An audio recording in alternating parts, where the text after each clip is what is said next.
Pouah, c'est stylé, hein. Mais comment t'as fait pour avoir autant de veines comme ça? Ah ouais, t'as vu ça? Bon, en vrai, c'est surtout génétique. Même s'il y a du travail derrière, je suis vraiment super sec de base. Bon, l'inconvénient, c'est que du coup, je galère à prendre du poids. Mais l'avantage... Ah, effectivement. Ben moi, c'est l'inverse, tu vois. Je galère à perdre du poids. Tu sais que j'ai aidé quelqu'un à perdre 75 kilos avec mes suivis? 75 kilos! Mais oh. Et j'en demande pas autant, hein. Juste brûler un peu de graisse, tu vois. Ventre plat, bonne définition musculaire. Ça me suffit, hein. Ouais, je vois le délire. Bon, allez, je vais vous donner mes secrets pour une perte de poids réussie. Euh, à qui tu parles? Alors là, deux cas de figure se présentent à vous. Soit vous êtes déjà plus ou moins sportif, relativement en forme, mais vous voudriez perdre quelques kilos en plus et vous avez des difficultés pour ça. Alors vous vous êtes dit, tiens, si je me mettais à la muscu, je vais aller voir sur YouTube ce que je peux trouver. Eh bien dans ce cas, parfait. Vous êtes au bon endroit, donc continuez la vidéo, il n'y a pas de souci. Soit vous n'êtes pas sportif, pas particulièrement en forme et vous avez un certain nombre de kilos à perdre. Dans ce cas, pas de souci non plus. Ce que je vous recommande néanmoins, c'est d'aller à cette partie de la vidéo. Vous visionnez ça et puis vous revenez ici pour démarrer votre parcours. Alors oui, je sais, ça paraît pas logique dit comme ça, mais après tout, Star Wars a bien sorti le 4, 5, 6 avant de sortir le 1, 2, 3. Ceci étant dit, rentrons dans le vif du sujet. Quand vous êtes en prise de masse comme moi, vous allez faire des séances relativement courtes en mettant de l'intensité sur chaque série et même chaque répétition. Ce en utilisant les poids les plus lourds possibles, mais tout en contrôlant la charge. Eh bien, pour une sèche, c'est plus ou moins l'inverse. Vos séances seront plus longues et plus explosives, avec des poids plus légers, mais un dynamisme accru. Pour faire simple, vous allez transpirer. Je recommande donc des séries d'au moins 12 répétitions. Vous pouvez monter à 16, 20 répétitions, même plus si vous voulez également travailler l'endurance musculaire. Concernant le temps de récup, visez plus court, 2 à 3 minutes, ça suffit. Pour les débutants, vous pouvez travailler plusieurs groupes musculaires en une seule séance, notamment avec des exercices polyarticulaires. Ensuite, on pourra cibler plus précisément notamment les points faibles, et ça viendra une fois que vous aurez fait le plus gros du boulot. Et donc que vous entrerez dans une phase dite de peaufinage. Bon, je sais, ça fait beaucoup d'infos à digérer. Si vous êtes déjà un peu perdu, et que vous vous dites « Non, je pourrais pas faire ça tout seul », il n'y a pas de souci. N'hésitez pas à prendre un suivi personnalisé, et moi je m'occupe de vous.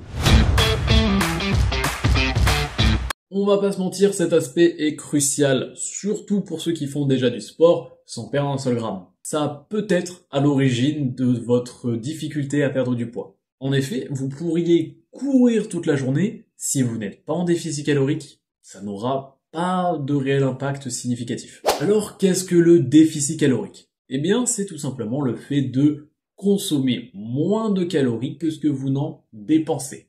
Pour cela, je vous encourage à calculer votre métabolisme basal afin de déterminer le nombre de calories dont vous aurez besoin pour être en déficit calorique. Mais n'oubliez pas, allez-y doucement, sans pression. Bon, pour ceux qui ont déjà visionné la troisième partie de cette vidéo, vous êtes plus ou moins familier avec le concept. Pour les autres, on voit ça juste après. Concernant les apports nutritionnels, il est important de consommer un maximum de protéines pour garder un maximum vos muscles pendant que vous brûlez vos graisses. Optez pour des glucides lents et évitez au maximum les rapides. Évidemment, un max de fibres. Et en ce qui concerne les lipides, visez environ 30% dans votre aliment. Pour ceux qui veulent en savoir plus vraiment en détail, j'ai fait tout le détail dans ma vidéo sur la diète. C'est à 5 minutes 55, donc allez voir direct. Si vous êtes un débutant avec pas mal de poids à perdre, vous êtes sûrement au bon endroit. Donc installez-vous, petit plaid popcorn, et on va commencer. Si vous êtes un sportif qui souhaite perdre du poids plus efficacement, vous êtes sûrement dans la continuité de la vidéo, donc laissez-vous porter par le cours.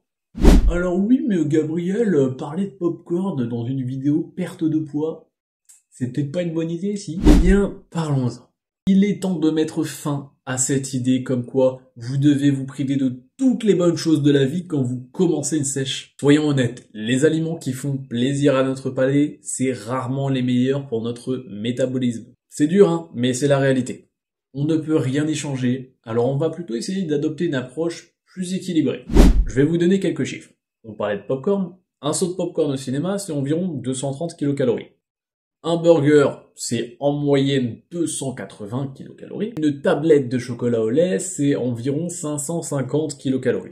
Si vous êtes une femme, vous dépensez entre 1600 et 2400 kilocalories par jour. Si vous êtes un homme, vous dépensez entre 2200 et 3000 kilocalories par jour. Ça dépend plus ou moins de votre métabolisme de base qui est défini par plusieurs facteurs comme votre âge, votre taille, votre poids ou encore votre niveau d'activité sportive. Car oui, faire du sport augmente le métabolisme, donc vous consommerez plus au repos si vous faites du sport que l'inverse. Bon, si je vous donne ces chiffres, c'est absolument pas pour que vous vous disiez c'est bon, tranquille, et que vous alliez me dégommer un maxi best-of Big Mac avec grande frites immédiatement. Non, c'est plutôt pour vous aider à relativiser. Ce que je veux que vous compreniez, c'est que ce n'est pas un bonbon au goûter ou une mousse au chocolat en dessert qui va vous empêcher de perdre du poids. Ce qui pose problème, c'est réellement la consommation excessive de ces aliments, ou même d'aliments en général. À partir du moment où vous êtes en surplus calorique, vous ne pourrez pas perdre de poids. L'idée est donc, plutôt que de s'en priver complètement, ce qui pourrait amener à des écarts extrêmes, voire à un arrêt complet de la diète, ce serait de vous réguler petit à petit. L'équilibre est la clé.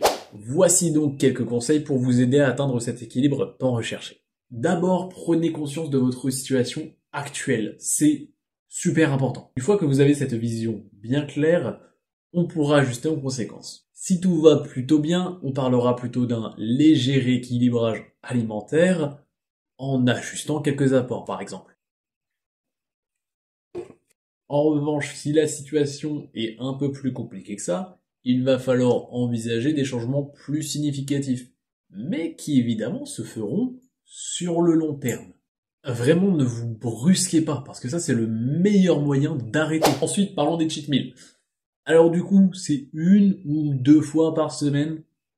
Eh ben, je vais être honnête avec vous, il n'y a pas de réponse universelle. Si vous aviez l'habitude d'en faire 4 par exemple, eh bien commencez par descendre à 3, puis à 2, et on sera déjà très bien. En revanche, si chacun de vos repas était un cheat meal, bon, il est temps de revoir cela, c'est clair, mais pour autant, vous pouvez commencer par descendre à 1 repas sur 2, ça fait déjà moitié moins, c'est un changement significatif. Dans certains cas particuliers, il peut y avoir des difficultés plus profondes liées à la nourriture, souvent liées à une difficulté à gérer ses émotions qui se traduit par des excès alimentaires. On l'observe à différents niveaux, et dans les cas les plus extrêmes, on pourra parler d'anorexie ou de boulimie, voire parfois les deux. Si vous vous reconnaissez dans cette situation, moi ce que je vous recommande, c'est d'aller voir un professionnel, comme un psychologue par exemple. C'est vraiment l'une des meilleures choses que vous puissiez faire pour vous aider. Attention, il est important de préciser, il n'y a aucun jugement là-dessus. C'est une démarche qui est vraiment positive, parce que certes, ma vidéo peut vous fournir des conseils pratiques sur comment faire, mais il est également essentiel de comprendre d'où viennent ces excès et de travailler sur votre rapport à la nourriture. Malheureusement, ça je peux pas vraiment le faire à travers une vidéo YouTube. Néanmoins, si jamais vous voulez en parler, je vous invite à soit mettre un commentaire en dessous de la vidéo, ou alors directement à venir me voir en message privé sur Instagram par exemple.